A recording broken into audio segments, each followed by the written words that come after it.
कांग्रेस के सीनियर नेता और राहुल गांधी के करीबी सैम पित्रोदा ने एक और बयान पर विवाद बढ़ना तय है। सैम पित्रोदा ने कहा, भारत को चीन को अपना दुश्मन मानना बंद कर देना चाहिए। पित्रोदा ने कहा कि अब समय आ गया है कि हम पड़ोसी देश को पहचानें और उसका सम्मान करें। भारत चीन संबंधों पर पित्रोदा ने कहा कि भारत को अपनी मानसिकता बदलने की जरूरत है। हालांकि कांग्रेस ने खुद को इस बयान से पूरी तरह अलग रखा है।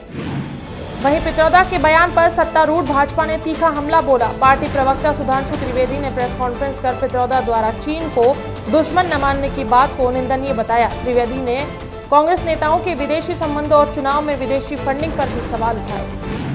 भाजपा दिल्ली में अभी तक भी भले ही अगले सीएम का नाम तय नहीं कर पाई है, लेकिन दिल्ली के अगले मुख्यमंत्री के शपथ ग्रहण की तैयारियां जोर शोर से चल रही हैं। जानकारी के मुताबिक दिल्ली में आगामी 20 फरवरी को नए मुख्यमंत्री का शपथ ग्रहण समारोह रामलीला मैदान में आयोजित होगा। समारोह में पीएम मोदी सहित करीब 20 राज्यों के मुख्यमंत्री शामिल होंगे।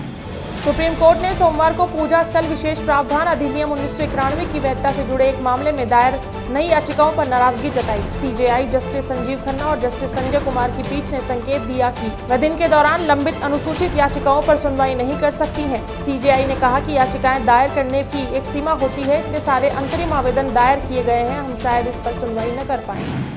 यूक्रेन और रूस के बीच चल रहे युद्ध के खत्म होने के आसार अब नजर आने लगे हैं। रूस बातचीत के लिए तैयार हो गया है। शीर्ष रूसी अधिकारी आज सऊदी अरब में अमेरिका के साथ संबंधों को बहाल करने और यूक्रेन में युद्ध के मुद्दे पर बातचीत करेंगे।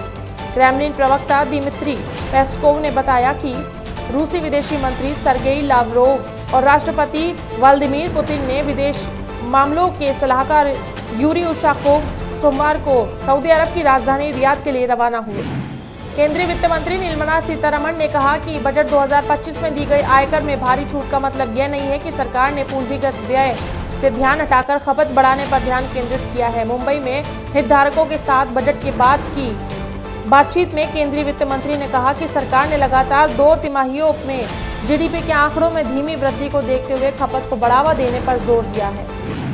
केंद्रीय मंत्री किरेन रिजिजू जम्मू कश्मीर के दौरे पर रहे। यहाँ उन्होंने पीएम जन विकास कार्यक्रम के तहत योजनाओं में तेजी लाने के लिए समाज कल्याण विभाग जम्मू कश्मीर के अधिकारियों के साथ समीक्षा बैठक की। वहीं एक वीडियो साझा करते हुए लिखा कि बड़ी संख्या में हमारे युवा साहसिक और शीतकालीन खेल गतिविधियों में भाग ले रहे हैं। हाई एल्टीट्यूड वारफेयर स्कूल सभी पाठ्यक्रमों को पूरी व्यावसायिकता के साथ संचालित कर रहा है। दिल्ली में भाजपा की ओर से नए सीएम का नाम अभी तक घोषित न किए जाने पर आप नेता गोपाल राय ने पार्टी पर तंज कसा। उन्होंने एक प्रेस कॉन्फ्रेंस में कहा कि 10 दिन हो गए हैं, लेकिन भाजपा अभी तक अपना मुख्यमंत्री नहीं तय कर पा रही। कौन दिल्ली का मंत्री बनेगा वह तय नहीं कर पा रहे हैं। ये इस बात को दर्शा रहा है कि भाजपा के पास न तो कल मुख्यमंत्री था और न आज है। सपा प्रमुख अखिलेश यादव ने एक बार फिर महाकुंभ आयोजन को लेकर यूपी की योगी सरकार को निशाने पर लिया। उन्होंने मीडिया से बातचीत में कहा कि कुंभ में भगदड़ मची, लोगों की जान गई, मगर जिन लोगों की जान गई है उनकी सूची अभी तक नहीं आई है। अखिलेश ने मांग करते हुए कहा कि कुंभ स्नान का समय बढ़ाया जाए।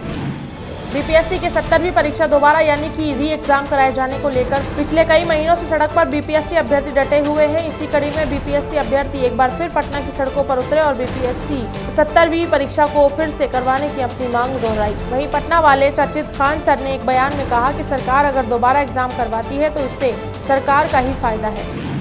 55वें सीमा सुरक्षा बल बॉर्डर गार्ड बांग्लादेश महानिदेशक स्तरीय सीमा समन्वय सम्मेलन का 17 फरवरी से दिल्ली में आगाज हुआ। इस मौके पर बीएसएफ डीजी दलजीत सिंह चौधरी ने दिल्ली हाईवे अड्डे पर बीजीबी प्रतिनिधि मंडल के साथ major general Mohammad Ashrafuzzaman Siddiqui, OSP, BSP, SUP, BGBM, NDC, PSC, MPhil, DG, BGB का स्वागत किया।